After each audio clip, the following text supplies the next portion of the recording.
Baba mo! Tatandaan ba, Kapitan, na sinabi mo sa akin nung nagkita tayo sa headquarters? Ang sabi mo, masakit mabistos sa ganitong trabaho. Totoo ang sinabi mo, Kapitan. Ngayon nasisiguro kung nararamdaman mo na rin ang sakit. Dahil nabisto ng kasamaan mo. Isang bagay lang nakalimutan mo, Kapitan.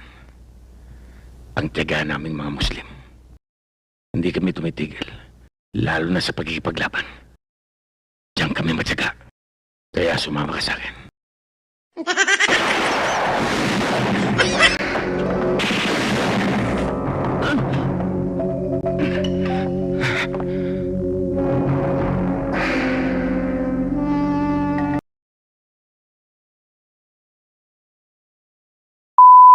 Muslim ka! Una kang mamamatay!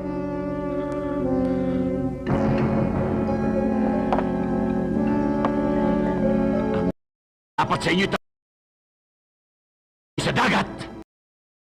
Wala kayong karapatan dito! Karapatan? Anong karapatan ang hinahanap mo?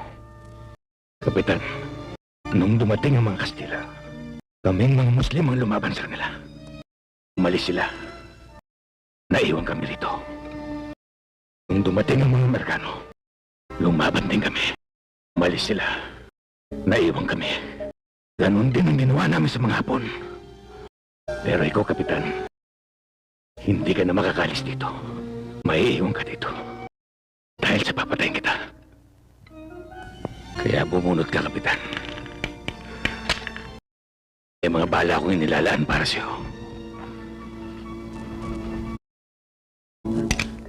You son of a